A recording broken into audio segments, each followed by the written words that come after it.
I'm Suzanne, 28 years old, and right now I'm standing outside my parents' mansion in 4-degree weather blood running down my legs, 7 months pregnant, locked out by my own family on Christmas Eve. Through the frosted windows, I can see them toasting with champagne, laughing while I'm out here freezing, begging them to let me in. They have no idea who I really married. Before I share how my family chose money over my life and my baby's own, please tell me where you're watching from, hit that subscribe button, and give this video a like. Let me tell you how everything they thought they knew was about to shatter. Growing up in Westchester County, Connecticut, most people would have called us the perfect American family. My father, Richard, built his real estate empire from scratch, turning a small construction company into one of the most successful development firms in New England. He wore his success like armor, 3-piece suits, even on weekends, his salt and pepper hair always perfectly styled, commanding every room he entered with the kind of presence that made grown men stutter. Money wasn't just currency to him, it was the language he spoke, the air he breathed, the measure of every person's worth. My mother, Patricia, complimented him perfectly in their twisted dance of status and appearances. She'd grown up middle class in New Jersey, but you'd never know it from the way she carried herself now. Country club lunches, charity galas, where the cause mattered less than the guest list designer clothes that cost more than most people's monthly salaries. She had this way of looking at you, scanning from head to toe in seconds, calculating your value based on your handbag, your shoes, your husband's net worth. Love in her vocabulary was conditional, always tied to what you could bring to the family name.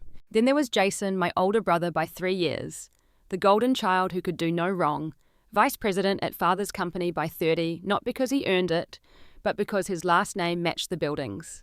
He had our father's sharp jaw and our mother's calculating eyes, the perfect heir apparent. Growing up, he learned early that stepping on others was just another rung on the ladder to success. Every family dinner, he'd update us on his latest acquisition, his newest investment property, always making sure to mention the price tag.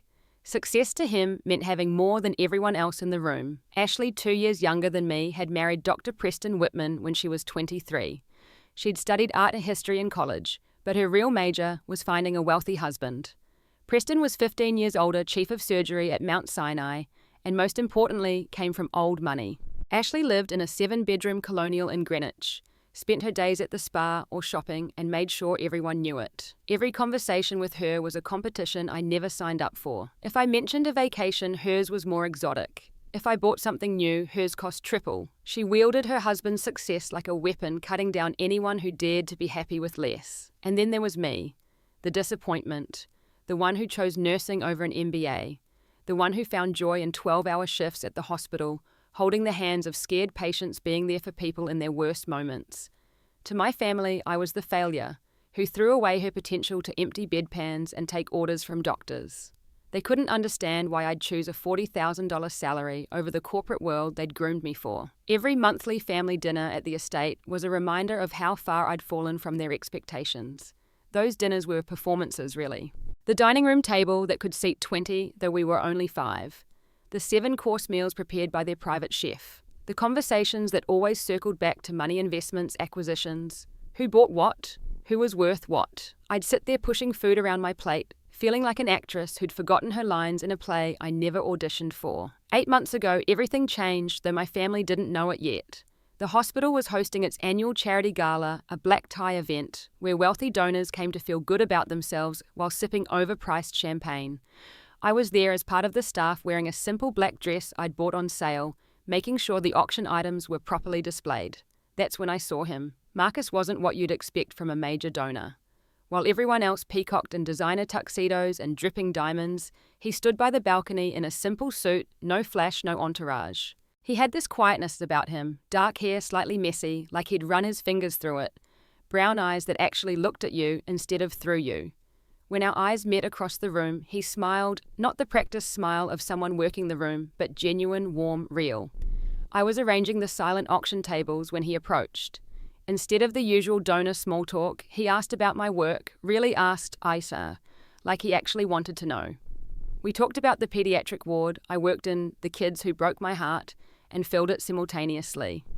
He listened, really listened, asking questions that showed he understood the weight of what I did. When someone called him away for the donor recognition ceremony, he asked if he could see me again. Not in that aggressive way I was used to from wealthy men who thought everything was for sale, but almost shyly, like he was afraid I'd say no. Our first real date was coffee at a tiny place near the hospital. He showed up in jeans and a plain t-shirt, and when I asked what he did, he just said he worked in tech. We talked for 4 hours until my shift started about everything and nothing. Books we loved, places we wanted to travel, our families, though he was vague about his work. There was something refreshing about being with someone who didn't need to announce his importance every 5 minutes. We dated quietly for 6 months. Marcus understood my schedule, never complained about cancelled plans, due to double shifts, brought me dinner when I was stuck at the hospital late. He lived modestly, a simple apartment downtown, drove a regular car, nothing flashy. When he proposed, it wasn't some elaborate production. We were sitting on his couch eating takeout Chinese when he said he couldn't imagine his life without me. The ring was beautiful, but not ostentatious, perfect, like he really knew me. We married at the courthouse 2 months ago, just us and 2 witnesses from the clerk's office. Marcus said he wanted to keep it private for now, something about business complications he needed to sort out first. He promised we'd have a proper ceremony later when things were settled.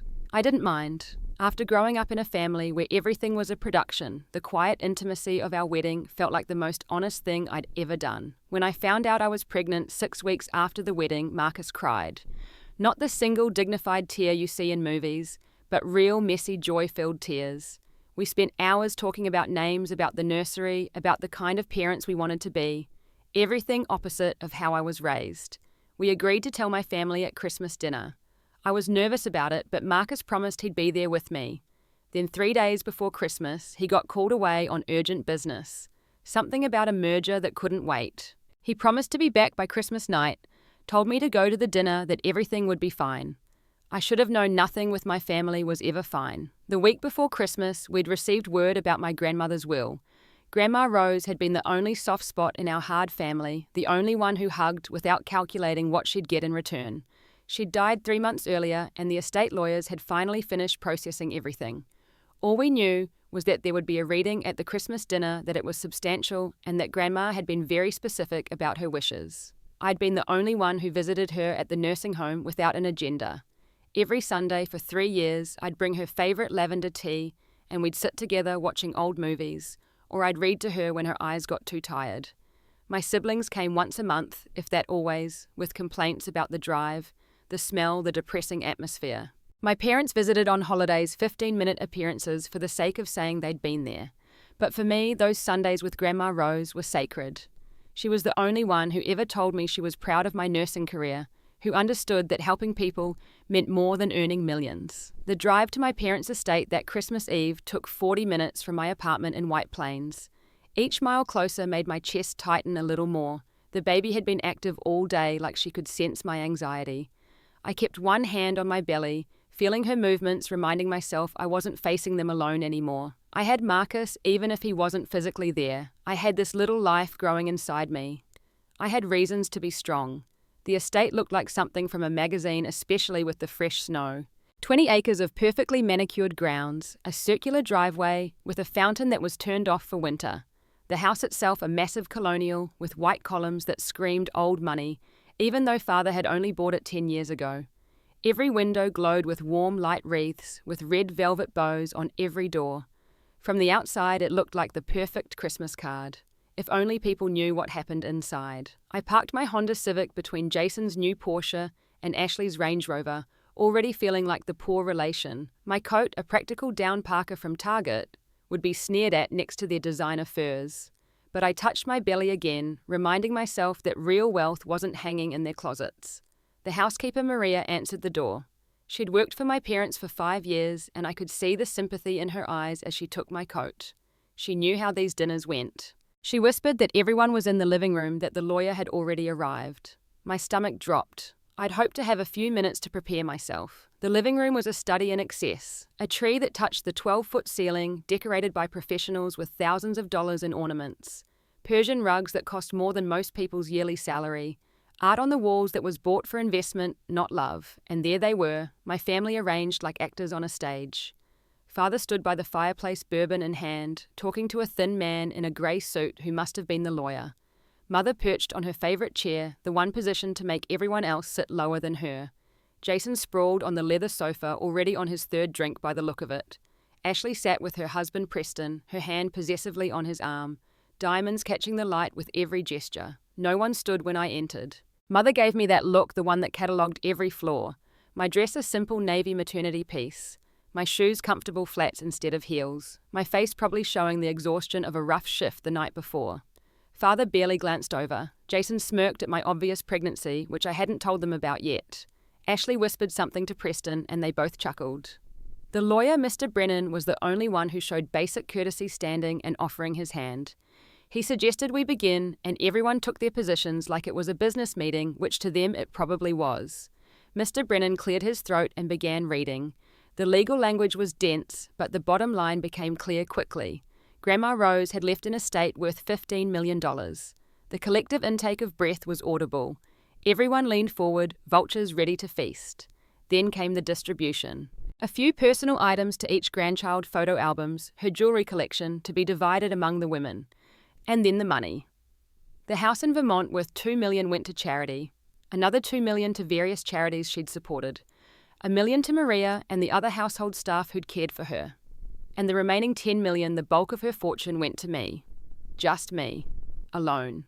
The silence was deafening. I could feel the rage building in the room like pressure before a storm. My hands instinctively went to my belly, a protective gesture that would become more necessary than I knew. Mr. Brennan pulled out a letter, Grandma's shaky handwriting on cream paper. He read in his monotone voice, but Grandma's words came through clear. She wrote about how I was the only one who visited without asking for money, how I held her hand through the scary nights, how I never made her feel like a burden or an obligation. She said she knew the money would be used for good in my hands, that I had a heart that understood value beyond dollar signs. She ended by saying she hoped this would give me the freedom to live without apology. Jason was the first to explode. He shot up from the couch, his face red with rage, accusing me of manipulating a sick old woman. He said I'd obviously poisoned her mind against the rest of the family, that I'd planned this all along. His words came fast and vicious, spit flying, as he ranted about how he'd already leveraged his expected inheritance for a new investment property, how this would ruin him. Ashley jumped in next, her voice shrill, as she accused me of taking advantage of Grandma's dementia. Except Grandma never had dementia, and we all knew it. She was sharp until the end, which made this worse for them. Ashley kept repeating that it wasn't fair, that she had plans for that money that Preston had promised his partners they'd invest in the new medical centre with their share. Father's reaction was the coldest. He didn't yell. He just stared at me with those calculating eyes and said quietly that I would sign the inheritance over to the family trust. Not a request, an order. He explained that the money belonged to the family legacy, that I hadn't earned it, that it would be wasted on someone who didn't understand wealth. Mother's approach was emotional manipulation. Tears appeared on cue as she talked about how hurt she was, how betrayed. How could I do this to my own family? Didn't I understand what this meant for Jason's future, for Ashley's standing in her social circle? She actually said those words like her daughter's social standing was more important than my grandmother's dying wishes. I sat there, hands protective over my belly, feeling the baby kick as my stress levels rose. Finally, when they paused their assault, I spoke. I told them calmly that I would honour Grandma's wishes, that she had the right to leave her money however she wanted, that I planned to use much of it for charity to set up a foundation for families with sick children, something Grandma and I had talked about during those long Sunday visits. The rage in the room escalated to something dangerous. Jason called me sanctimonious. Ashley called me selfish. Father said I was naive and stupid.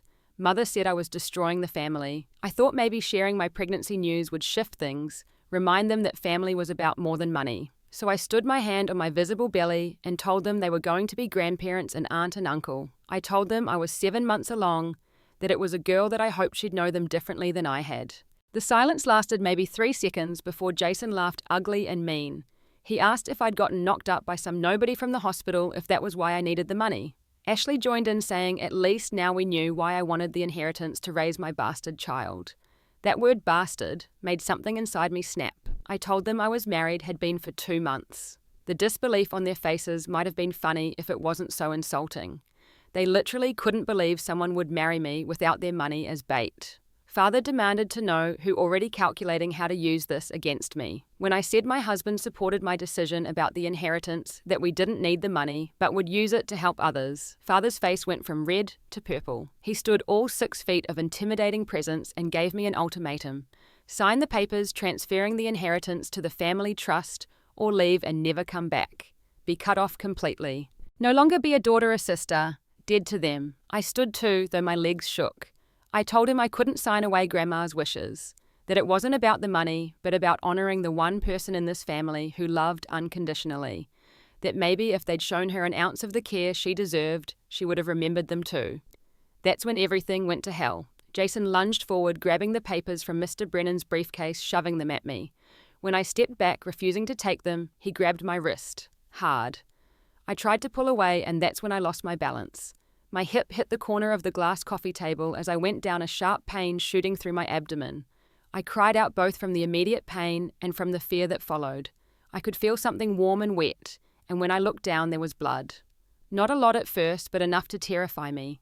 I begged them to call an ambulance, told them something was wrong with the baby. Mother's response still echoes in my nightmares. She said I was being dramatic, that I'd always been weak, always looking for attention. Even as I pressed my hand to my belly, feeling the baby's movements become frantic, she stood there with that cold expression, unmoved by her pregnant daughter bleeding on her Persian rug. Jason stepped back, but not from concern. He was worried about liability, muttering something about me not being able to prove anything. Ashley took out her phone, and for a moment I thought she'd help, but she was just texting Preston to stay away from the drama. Father made the decision that would haunt them all. He reached down and took my purse, pulling out my phone. He said I could come back inside when I was ready to be reasonable, ready to sign. Until then, I could think about my choices outside. He actually said those words like I was a misbehaving child who needed a timeout, not his pregnant daughter who was bleeding and begging for help. Jason hauled me to my feet, his grip bruising my arm. I was sobbing now, begging them to think about the baby, if not me. The baby who was innocent in all this. Their grandchild, their niece. But they were beyond reason, beyond even basic humanity. Greed had poisoned them so completely that they couldn't see what they were doing. The walk to the front door felt like a death march. Maria saw us coming and started forward, but Father barked at her to get back to the kitchen. The fear in her eyes told me she wanted to help but couldn't afford to lose her job. I didn't blame her. I knew what my father was capable of when crossed. Jason literally pushed me out the door. I stumbled on the front steps, catching myself on the railing, the cold hitting me like a physical blow. It was 4 degrees, the kind of cold that makes your lungs hurt to breathe, that makes exposed skin burn, then go numb. I was wearing a dress, no coat. They'd kept my purse with my car keys inside. I turned back, banging on the door, screaming for them to let me in. Through the sidelight windows, I could see them walking back to the living room. They were actually going back to their drinks, their conversation, while I stood outside bleeding in the freezing cold. I tried the other doors, stumbling through the snow in my thin flats. The side door to the kitchen was locked. The French doors to the study locked. The garage doors all locked with keypads I didn't know the codes for. Every window on the first floor was locked tight. This house that had been my childhood home had become my prison, except I was locked out instead of in. The nearest neighbours were half a mile away through woods. I could see their lights through the trees, but I knew I'd never make it that far. Not bleeding, not in this cold, not without risking the baby's life even more. The main road was at the end of the long driveway, but it was a rural route with little traffic, especially on Christmas Eve. I made it back to the front door, hoping they'd come to their senses. Through the windows, I could see them clearly. They'd moved to the dining room, sitting around the table like nothing had happened. Maria was serving the first course. They were actually eating dinner while I froze outside. The blood was coming faster now, and the cramps were getting stronger. I knew enough from my nursing training to be terrified. This wasn't just spotting, this was something serious. The baby's movements had gone from frantic to sluggish, and that scared me more than anything. I tried to stay warm, huddling in the small alcove by the front door that offered minimal protection from the wind. I wrapped my arms around my belly, talking to my baby girl, promising her we'd be okay, that Daddy would come, that this would all be a bad memory soon. But as the minutes turned to an hour, I started to lose hope. Through the window, I watched them toast with champagne. Jason made some joke that had everyone laughing. Ashley was showing Mother something on her phone, probably pictures from her latest vacation. Father was holding court, telling one of his business conquest stories. They looked like a normal family enjoying Christmas Eve, not people who'd locked their pregnant daughter outside to potentially die. The cold was like nothing I'd ever experienced. It went beyond uncomfortable into something primitive survival mode. My body was shaking so hard it hurt, muscles seizing up trying to generate heat. My fingers went numb first, then my toes. The dress offered no protection, and the blood had soaked through, making the fabric freeze against my skin. I tried everything I knew, from my medical training to stay alive. Keep moving, even if it was just shifting weight from foot to foot. Tuck exposed skin wherever possible. Focus on breathing, on staying conscious. But hypothermia doesn't care about knowledge. It just takes and takes until there's nothing left. At some point I must have started hallucinating because I thought I saw Marcus's face in the window. But when I blinked, it was just Jason, wineglass in hand, looking out at me like I was some interesting wildlife that had wandered onto the property. He actually smiled before closing the curtains. My phone was inside, so I couldn't call for help, couldn't even check the time. But the sky had gone from dusk to full dark, so I knew hours had passed. The baby's movements had almost stopped, just occasional flutters that might have been my imagination. I talked to her constantly, partly to keep myself conscious, partly because I needed her to know she was loved, even if this was how we ended. I told her about her daddy, how he was kind and gentle, and would have torn this door down if he knew what was happening. I told her about the nursery we'd started planning, soft yellow walls with clouds painted on the ceiling. I told her about the life we were going to have, full of love and laughter, and nothing like this cold, cruel place. Inside, they'd moved on to dessert. Mother's famous Christmas pudding that took days to make. I could see the flame from the brandy as they brought it to the table, everyone applauding like it was theatre. The warmth of that flame mocked me through the glass. I tried one more time to make it to the road. I got maybe 20 feet before collapsing in the snow.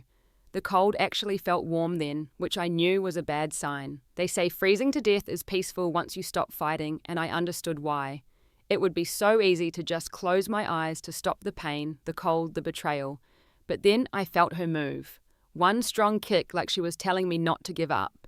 So I crawled back to the door, leaving a trail of blood in the snow that looked black in the darkness. I made it to the alcove again, curling into the smallest ball possible, trying to preserve whatever warmth was left for her. That's when I saw the headlights. Multiple sets coming up the driveway fast. At first I thought I was hallucinating again, but the sound of car doors slamming was too real. Then I heard his voice, Marcus's voice, screaming my name. I tried to answer, but could barely whisper. He found me anyway, and the look on his face when he saw me is something I'll never forget. Rage, terror, and guilt all at once. He was pulling off his coat, wrapping it around me, screaming for his medical team. Because of course, Marcus travelled with a medical team. I just hadn't known it yet. Dr. Williams, who I'd later learn was one of the country's top emergency physicians, was there in seconds with his kit. He was checking vitals, starting IVs, barking orders to assistants I hadn't even noticed. Someone wrapped me in thermal blankets. Someone else was on the phone with helicopter evacuation. The efficiency was stunning, like a military operation. Marcus held me while they worked, whispering apologies, telling me to stay with him, that everything would be okay. I wanted to believe him, but I could see Dr. Williams's face, the controlled panic of a professional who knew how bad things were. That's when the front door opened. My family had finally noticed the commotion. They stood there in the doorway, and I'll never forget the sequence of expressions that crossed their faces. Confusion, then annoyance, then fear as they took in the scene. Me barely conscious, covered in blood, medical personnel everywhere, and Marcus looking at them with murder in his eyes. Father tried to take control using his boardroom voice to demand to know what was happening on his property. That's when Marcus stood, and even through my fading consciousness, I saw my family step back. Because Marcus, my quiet, gentle Marcus, had become someone else entirely. Someone powerful and dangerous. He identified himself fully for the first time, not just to them, but to me too. Marcus Montgomery. Even in my state, I knew that name. Everyone knew that name. One of the youngest billionaires in tech, someone who'd revolutionized entire industries before he was 30. Someone who stayed out of the public eye but whose influence was everywhere. My family's reaction would have been funny if I wasn't dying. Father actually staggered. Mother's carefully composed face cracked completely. Jason went white as a sheet. Ashley started crying, though I doubt it was for me. Marcus told them in a voice cold enough to match the weather that they'd just attempted to murder his wife and child. That he had everything recorded every second from the security team that had been watching the house since they'd arrived. That they were done. The helicopter arrived then, landing on the massive lawn my father was so proud of, destroying his precious landscaping. As they loaded me onto the stretcher, I heard Marcus tell my family that they had 5 minutes to leave the property. When Father sputtered that it was his house, Marcus informed him that actually it had been transferred to my name as part of Grandma's estate. Something about property holdings we hadn't even gotten to in the will reading. The last thing I saw before they lifted off was my family being escorted out by Marcus's security team. In the end, they were the ones locked out in the cold. The next 2 weeks were a blur of machines and medications, worried faces, and hushed conversations.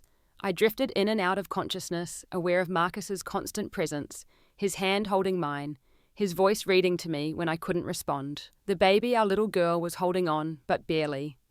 The placental abruption caused by the fall had been severe. The hypothermia had stressed her system to its limits. Every day was a fight. Dr. Williams had been replaced by a whole team of specialists. The head of obstetrics from Johns Hopkins, a neonatal specialist from Boston Children's. The best of the best all there because Marcus made it happen. He'd essentially moved his entire business operation to the hospital, running his empire from the family lounge, refusing to leave my side. On day 3, when I was finally lucid enough to understand, he told me everything. How he'd felt something was wrong when I didn't answer his texts. How he'd cut his business trip short, flying back on his private jet. How he'd gone to the house first and found my car, but no answer at the door. How his security team had surveillance that showed me arriving but never leaving. How they'd used thermal imaging to find me by the door and immediately called in medical support before approaching. He cried when he told me how close it had been. Another 10 minutes and they wouldn't have been able to save either of us. The baby's heart rate had been dangerously low. My core temperature had dropped to levels barely compatible with life. We were in medical terms, miracles. But the real revelations came from the legal team Marcus had unleashed on my family. Within 48 hours of the incident, their lives had begun unraveling in ways they'd never imagined. Father's company was under federal investigation. Turns out, when you attempt to murder a billionaire's wife, people start looking very closely at all your dealings. They found irregularities, tax evasion, embezzlement. Things father had been hiding for years. Jason's situation was even worse. He'd been stealing from the company for years, assuming his inheritance would cover the shortfalls. Without that money, his house of cards collapsed. He was arrested on day 5, charged with embezzlement and assault. The image of him being led away in handcuffs made the front page of every paper in Connecticut. Ashley's perfect life crumbled too. Preston, faced with the scandal and realizing the family money was gone, filed for divorce immediately. He'd apparently been looking for an exit anyway, and this gave him the perfect excuse. She went from Greenwich housewife to nobody overnight. Her credit cards cancelled, her social standing destroyed. Mother tried to play the victim, giving interviews about how she'd been manipulated, how she didn't know what was happening. But the security footage Marcus released showed her standing there watching as Jason dragged me out, showed her toasting with champagne while I bled in the snow. The court of public opinion convicted her long before any legal proceedings could. The criminal charges were filed systematically: attempted murder, assault on a pregnant woman, endangerment of a child, false imprisonment. Marcus's legal team was thorough, and with the security footage and medical documentation, the case was solid. They were all arrested, though they made bail quickly. But bail was set high enough to wipe out most of their remaining assets. The media explosion was intense. The story of a wealthy family leaving their pregnant daughter to die in the cold while they ate Christmas dinner was irresistible to the press. Add in the billionaire husband reveal, and it became international news. Their names were forever linked to cruelty and greed. But I wasn't focused on their downfall. I was focused on our daughter, on willing her to hold on to fight. Every day brought small victories. Her heart rate stabilizing, her movements getting stronger, the doctors gradually becoming more optimistic. Marcus and I would sit for hours with his hands on my belly, talking to her, singing to her, promising her the world if she'd just stay with us. On January 7th, 2 weeks after that horrible night, the doctors said we were stable enough to leave intensive care. The relief on Marcus's face made me cry. We'd made it. Both of us. Our little fighter had lived up to her name, which we'd decided on during those long hospital nights. Hope. Hope Margaret Montgomery, after my grandmother, whose final gift had revealed the truth about everyone. Marcus had one more surprise for me. While I'd been fighting for our lives, he'd been busy with something else. He'd used my inheritance with the legal power of attorney I'd given him years ago, without knowing it mattered, to establish the Rose Mitchell Foundation. It would provide support for families with children in crisis, covering medical expenses, providing housing during treatment, all the things that shouldn't be worried about when your child is sick. He'd also bought the hospital wing where I worked and renamed it the Suzanne Montgomery Pediatric Center. When I protested that it was too much, he said it wasn't nearly enough to make up for almost losing us. That money meant nothing if it couldn't be used to help others. The day we left the hospital, there was a crowd of reporters outside. Marcus shielded us, getting us to the car quickly, but one reporter managed to ask if I had any comment for my family. I stopped, looked directly at the camera, and said that I hoped they found peace and healing, that holding on to anger would only hurt me and my daughter. That forgiveness didn't mean reconciliation, but it did mean freedom. 3 months later, our daughter was born healthy and perfect. 6 pounds, 4 ounces of pure joy. The delivery was scheduled and controlled, nothing like the chaos that preceded it. Marcus cried again when he held her for the first time, this tiny person who'd survived so much before even taking her first breath. His family had embraced us completely. His parents, who I'd been nervous to meet given everything, were nothing like mine. His mother Elizabeth was a former teacher who'd raised Marcus to value kindness over wealth. His father James had built his business on ethical practices and fair treatment. They'd flown in from Seattle and stayed for a month helping with everything from midnight feedings to laundry. Marcus's sister Jennifer became the sister I'd always wanted. She was a pediatrician in Portland, and we'd spend hours on video calls discussing Hope's every sound and movement. She sent care packages full of practical things and silly toys, each with a note about how proud she was of my strength. The christening was small, just Marcus's family and a few close friends from the hospital. We held it in the chapel at the Children's Hospital with the kids from my ward singing. It was perfect in its simplicity, full of genuine love instead of performance. Meanwhile, my former family's downfall had been complete. Father's company went bankrupt after the investigations revealed years of fraud. The house, which had indeed been in my name, thanks to Grandma's smart estate planning, was sold to cover legal fees. He was facing 10 to 15 years in federal prison. Jason took a plea deal, 3 to 5 years in minimum security. He'd lost everything, his position, his assets, his reputation. His wife, who I'd only met twice, divorced him and moved back to her family in California with their kids. Ashley was working as a receptionist at a dental office in New Jersey. Preston had been thorough in the divorce, leaving her with nothing but debt from the lifestyle she couldn't actually afford. The society friends she'd cultivated for years wouldn't return her calls. Mother had moved into a small apartment in Albany, supported by her sister, who'd always disapproved of father. She'd sent letters through lawyers trying to establish contact, but I wasn't ready.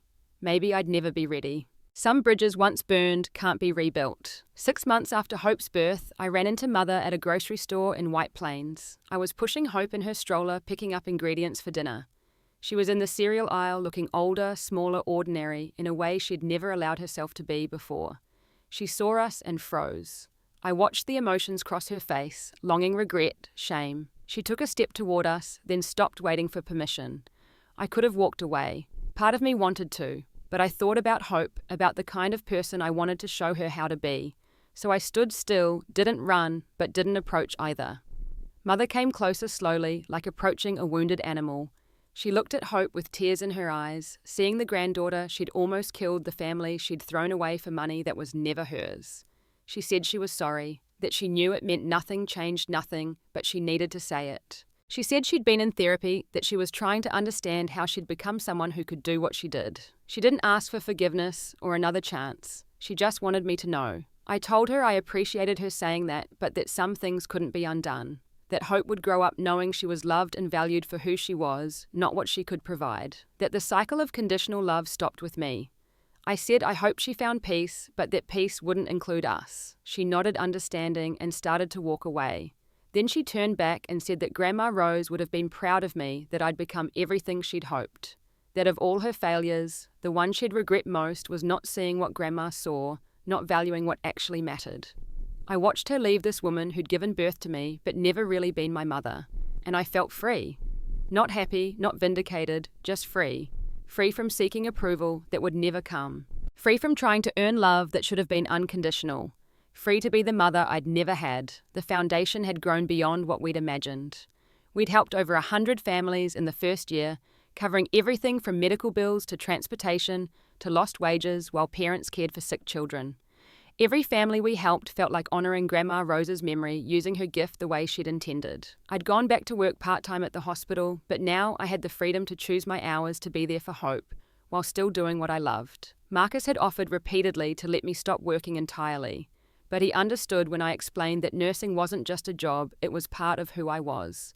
We'd moved to a house in the suburbs, nothing like the estate I'd grown up in.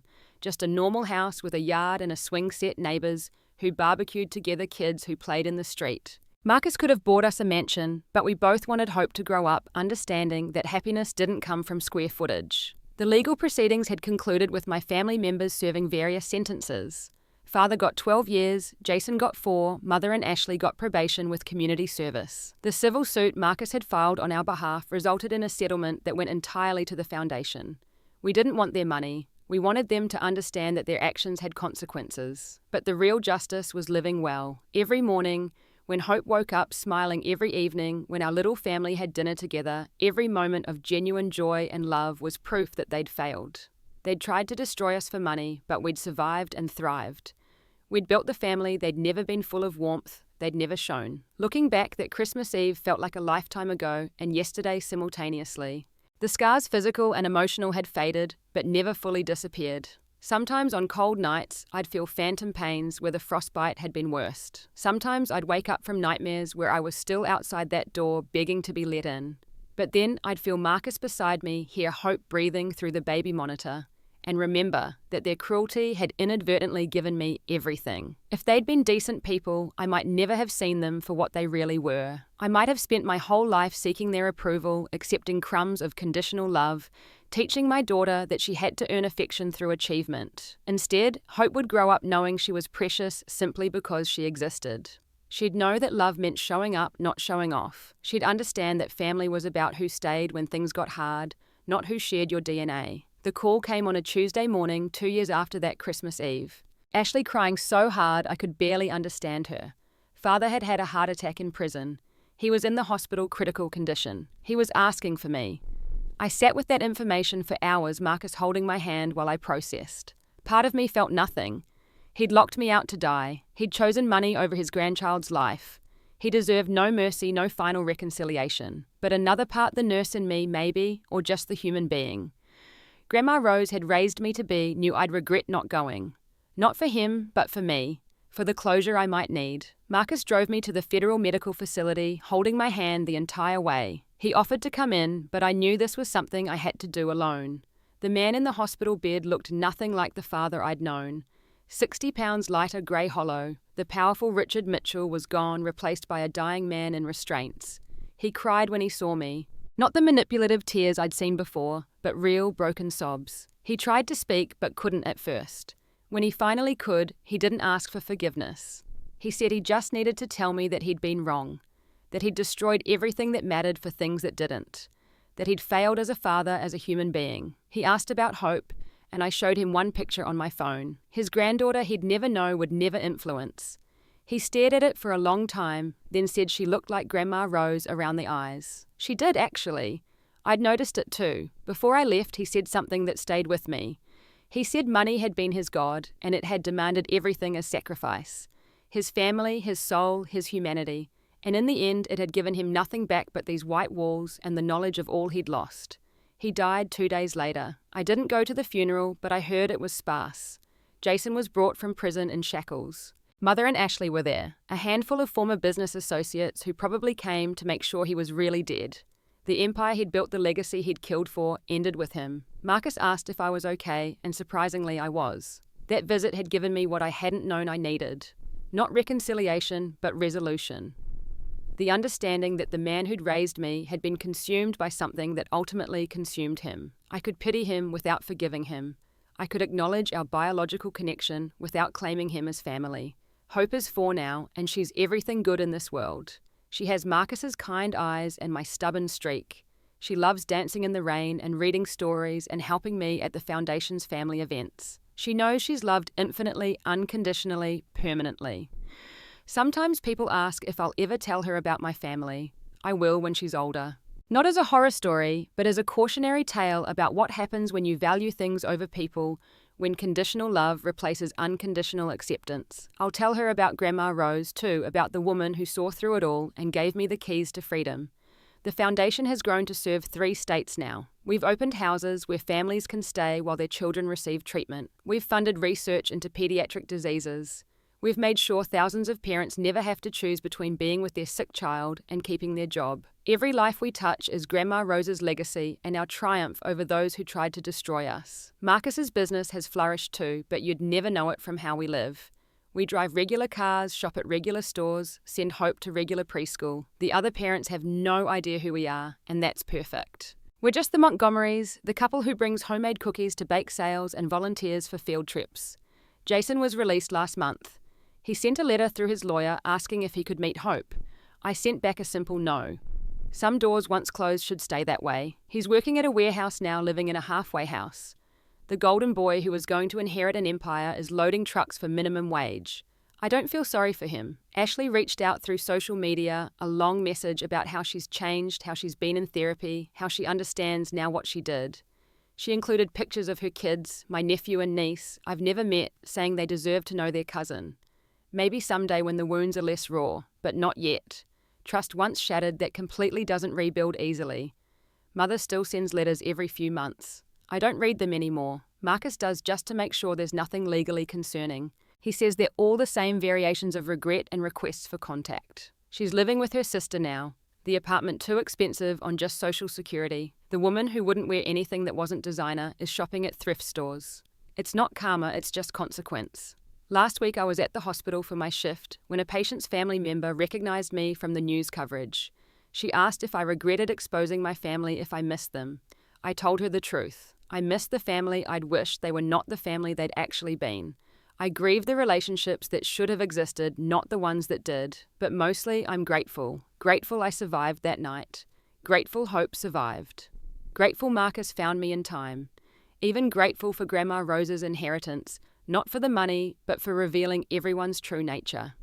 Without that catalyst, I might have spent decades accepting their crumbs, teaching my daughter that love came with conditions. Now when I tuck Hope in at night, when she wraps her little arms around my neck and says she loves me to the moon and back, I know she means it without calculation. When Marcus and I sit on our back porch watching her play, we're not performing for anyone.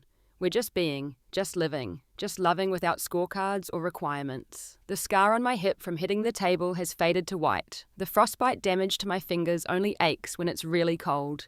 The nightmares come less frequently, but the lessons remain permanent. I know who I am now, what I'm worth, and it has nothing to do with bank accounts or bloodlines. Every Christmas Eve, we volunteer at the Foundation's family shelter. We serve dinner to parents keeping vigil for sick children. We play with siblings who are scared and confused. We make sure no one spends the holiday alone and afraid. And every year, I think about that other Christmas Eve when I stood outside in the cold, and I'm amazed at how far we've come. Hope doesn't know yet that she's wealthy. She doesn't know her father is famous in certain circles. She doesn't know her birth was a miracle after trauma. She just knows she's loved. Someday we'll tell her everything, but for now she gets to be innocent, believing the world is good because her world is. Sometimes I drive past the old estate. It was bought by a young family who actually seems happy. Kids play on that massive lawn where the helicopter landed. The windows glow warm at night with what looks like real joy, not performance. That house that had been a monument to ego and greed might finally be a home. I think Grandma Rose would be proud of how I used her gift. Not just the money, though the foundation bearing her name has helped thousands, but the gift of revelation of freedom from seeking approval that would never come. She gave me permission to stop auditioning for love that should have been unconditional. The real inheritance wasn't the $15 million. It was the chance to break the cycle, to raise a daughter who would never doubt her worth, who would never stand outside in the cold, begging to be valued. Hope will grow up knowing that love multiplies when shared freely, that helping others enriches you more than hoarding wealth ever could. When she's older and asks about her grandparents, I'll tell her the truth. That sometimes families are broken in ways that can't be fixed. That DNA doesn't guarantee decency. That the people who raise you aren't always the ones who deserve the title of parent.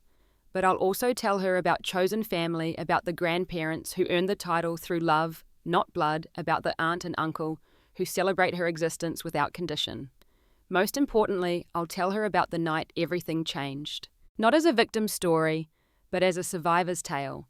How sometimes the worst things that happen to us reveal the best of who we are. How strength isn't about never falling, but about getting up when every reason to stay down seems logical. How her existence is proof that love wins even when it seems impossible. That night, standing in the 4-degree cold, bleeding and begging, I thought I was dying. In a way I was. The daughter desperate for approval, the sister trying to belong, the woman who accepted conditional love as enough, she did die that night. And from that frozen ground, someone stronger grew, someone who knew her worth wasn't negotiable, someone who could love freely because she'd stopped seeking permission to exist. Marcus says I saved myself that night by refusing to give up. But the truth is, hope saved me. That tiny flutter of movement when I was ready to let the cold win, that was her saying we weren't done yet. We had a life to live, love to give, a family to build on our own terms. So when people ask how I could forgive, I tell them I didn't. Forgiveness implies restoring what was. Instead, I released them. Released the anger that would have poisoned me. Released the hope they'd change.